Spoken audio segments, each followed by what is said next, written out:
अल्लाह ने जो दुनिया में भेजा है, अपने से पूछें कि मैं इस दुनिया में क्या कर रहा हूं। आप दुनिया में एक अदल और इंसाफ के निजाम के लिए आए। जी अस्सलाम वालेकुम दोस्तों, I hope all is well with you. दोस्तों आज मैं ये सोच रहा था, आखिर ये जो टगो वार हो रहा है क्यों हो रहा है पाकिस्तान में या पूरी दुनिया में भी, आखिर ये सारी जो इतनी आग लगी हुई है इसका हल क्या है, हम इसको कैसे अपनी सतह पे देखते हैं और कैसे इसको आगे लेके जा सकते हैं। वो मा खलक़तुल इंसा वल जिन्ना इल्ला लियअबुदून, यानी इंसान का मकसद क्या है, क्यों होता है सारा कुछ। कुरान कहता है हमने इंसान को नहीं बनाया सिर्फ कि वो इबादत करें, तो लोग कहते हैं बस हमें तो बनाया गया इबादत के लिए, हम आए हैं कुरान नमाज पढ़ो, जिस मकसद के लिए बनाया वो आपका पूरा हो गया। वमा खलक़तुल इंसा वल जिन्ना इल्ला लियअबुदून का मतलब क्या है? उसका मतलब तो ये हुआ कि हमने इंसान और जिन को नहीं बनाया मगर इसलिए कि वो अब्द बन के बंदे बन के रहें, अल्लाह के बंदे बन के रहें। सवाल ही नहीं पैदा होता कि बंदा बंदा बन जाए जब तक कि इंसाफ का निजाम कायम ना हो। अगर इंसाफ का निजाम नहीं होगा तो फिर बंदा बंदर तो हो सकता है, बंदा नहीं बन सकता। असल में ये दुनिया में ये सारा फसाद है, ये इसीलिए है कि हम बंदगी को ही नहीं समझे। नमाज पढ़ ली, कुरान पढ़ लिया, रसूमात कर ली तो ये बंदगी है। बंदगी तो ये है कि इंसान अल्लाह के बताए हुए रास्ते पे चले। इसीलिए जितने भी अंबिया हैं उनको भेजा किस मकसद के लिए, आइए आपको पढ़ के सुनाते हैं। सूरा हदीद की आया 57-25। अल्लाह ताला कुरान में फरमाता है बाद बिस्मिल्लाहिर्रहमानिर्रहीम, लक़द अरसलना रुसुलना बिल बय्यिनात, हमने रसूलों को भेजा खुली निशानियों के साथ। अंज़लना माहुमुल किताब, और फिर क्या किया, जब रसूल आ गए उन पे किताब भी उतारी, वल मीजान, और मिजान भी उतारा। अब मिजान क्या चीज है? मिजान का मतलब अगर करें तो वो लिखा होता है मिजान यानी कि जो तकड़ी सी बनी हुई होती है, लेकिन अल्लाह ने उसको किताब कहा क्योंकि पूरा नस्बुल ऐन है, एक पूरी ऐसा मैनुअल है, ऐसा चार्टर है जिसमें पूरा सोल्यूशन मौजूद हो। आपको पता है जब सुलेमान अलैहिस्सलाम ने अपनी कैबिनेट में बैठे हुए कहा था सबको, जिसमें जिन भी थे और इंसान भी थे, कि बिल्कीस का तख्त कौन लेके आएगा। ये कुरान आप सूरा नमल उठा के देख लें। और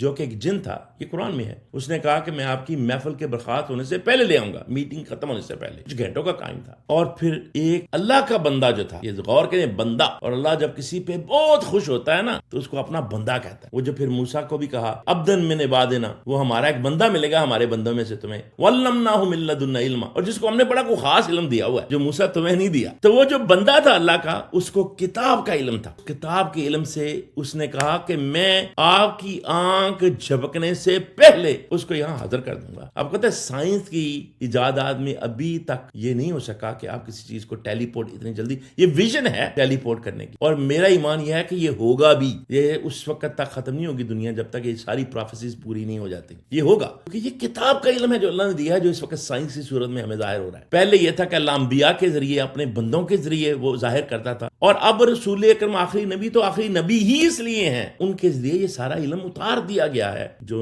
नाइव हैं उनको तो सारी एक ही परतें नजर आती हैं, एक ही जैसी, लेकिन उस हर परत में एक अल्लाह की एक नई शान है। जितने भी पैगंबर आए थे वो हक और सच के लिए आए थे, वो सोशो इकोनॉमिक जस्टिस के लिए आए थे। इसी तरह आसमान की भी परतें हैं, इस तरह गैलेक्सीज की भी परतें हैं, इसी तरह जमीन की भी परतें हैं। आपको पता है कितनी परतें हैं जमीन की? जमीन भी एक ऑनियन है। और इसी तरह किताब में भी बड़ी परतें हैं, बड़े नॉलेज हैं, बड़ी चीजें छुपी हुई हैं। बात यह है कि हम कैसे ढूंढते हैं। ये इतनी परतें हैं कि अभी इसके लिए बहुत ज्यादा साइंसी रिसर्च चाहिए या फिर स्पिरिचुअल इतनी स्ट्रेंथ चाहिए। दो ही तरीके से आप इनको समझ सकते हैं, या तो साइंस के जरिए से स्टेप बाय स्टेप एक्सपेरिमेंटेशन करके करें, और बहुत स्लो प्रोसेस, लेकिन वो है इल्म का प्रोसेस। अगर आपने रूह का स्पिरिचुअलिज्म का प्रोसेस लेना है तो फिर उस तरफ जाना पड़ेगा। दोनों में मेहनत लगती है, अब किस में कर लें। और दोनों लोग जो कि साइंसदान भी हैं और वो लोग जो रूहानी एक खास मुकाम रखते हैं, उन दोनों को अल्लाह की लज्जत डिफरेंट तरीकों से मिलती है और दोनों की इज्जत बनती है। दोनों इल्मों की इज्जत है। जो रूहानी तरीके से अल्लाह की इन परतों को समझते हैं वो रूमी जैसे लोग हैं, वो हजरत जुनैद बगदादी जैसे लोग हैं, और उनका सिलसिला फिर जाके हजरत अली रज़ियल्लाहु अन्हु से मिलता है।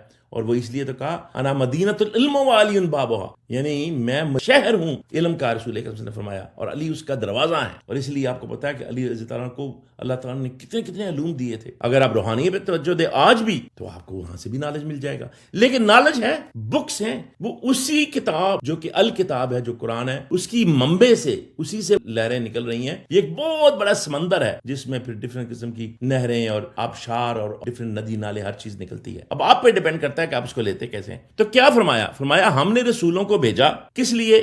کے لیے تو یہ ہے کہ ان کو کھلی نشانیاں دی تاکہ تمہارا ایمان پختہ ہو، تم دیکھ سکو. اور یہ سائنس کیا ہے؟ یہ سائنس بھی تو آپ کو نشانیاں دکھاتی ہے. اب بس یہ ہے کہ آپ اس کو پیل ڈفرنٹ طریقے سے کر رہے ہو. پھر فرمایا ان کو ڈاکومنٹیشن دی، ان کو بک دی. پھر اس کے بعد ان کو میزان دیا. اب میزان یہ کیا کوئی فزیکل چیز ہے؟ میزان ہے بیلنس سسٹم دیا جو کتاب سے ڈرائیو ہوتا ہے. اور وہ ڈرائیو اور وہ بیلنس سسٹم کیا ہے؟ وہ ہے لیقوم الناس بالقسط، تاکہ لوگ انصاف کے ساتھ فیصلے کر سکیں. ان کو نشانیاں دی یعنی سائنٹیفک سٹڈیز، پھر ان کو کتاب ڈاکومنٹیشن دی، پھر ان کو اسی کتاب سے میزان یعنی کہ بیلنس سسٹم دیا. کیوں؟ اس لیے کہ انصاف جب ہوگا تو تب ہی وہ بندہ بنے گا. اگر انصاف کا نظام نہیں ہوگا تو بندہ جو ہے وہ ایک فرعون بن جائے گا. وہ جب فرعون بن جائے گا تو وہ شیطان بن جائے گا، اور وہ شیطان بن جائے گا تو وہ پھر گمراہ کرے گا. تو اس لیے تو عمران خان بار بار وہ کہتا ہے، آپ اس کی باتیں سن کے دیکھیں. حضرت موسیٰ جو فرعون تھا اس کی فرعونیت کے خلاف آئے تھے، انصاف کے لیے آئے تھے. آپ کو دیکھیں کہ موسیٰ علیہ السلام کو کیا کہا تھا. موسیٰ علیہ السلام کو کہ اللہ نے نہیں کہا کہ جاؤ موسیٰ، وہ فرعون جو ہے وہ بڑا اکڑ گیا ہے، یعنی اتنی زیادہ اکڑ کہ وہ اپنے آپ کو خدا ہی سمجھنے لگے. اللہ تعالیٰ نے پھر انہی فرعونوں کو سبق سکھانے کے لیے اپنے انبیاء بھیجے، اور وہ پھر اس پروسیس کو فالو کرتے ہیں اور عدل کرتے ہیں. تو جو مین مقصد ہے انسان کا وہ ہے عدل قائم کرنا. اگر آپ نے عدل اور انصاف پیدا نہیں کیا تو آپ نے انسانیت کی نفی کی، آپ نے عبد ہونے کی نفی. اور پھر فرمایا اسی آیت میں وَأَنزَلْنَا الْحَدِيدَ فِيهِ بَأْسٌ شَدِيدٌ، اور پھر ہم نے لوہا اتارا جس میں بڑی طاقت ہے. کیا مزے کی بات ہے کہ بات ہو رہی تھی کتاب کی، بات ہو رہی تھی انبیاء کی اسی آیت میں، یعنی کہ سورہ حدید کی 25 ہے کہ کتاب اتاری، یہی اتار کے میزان اتارا، یہی اتار کے کہ انصاف کرو. پھر یہ کہا کہ ہم نے لوہا اتارا جس میں بڑی طاقت ہے. یہ کیوں کہا اور کیا کبھی آپ نے؟ اس لیے کہ جو لاتوں کے بھوت ہیں وہ باتوں سے نہیں مانتے. یعنی وہ لوگ جو اگر اس کتاب سے نہیں مانیں گے پھر ان کو لوہے سے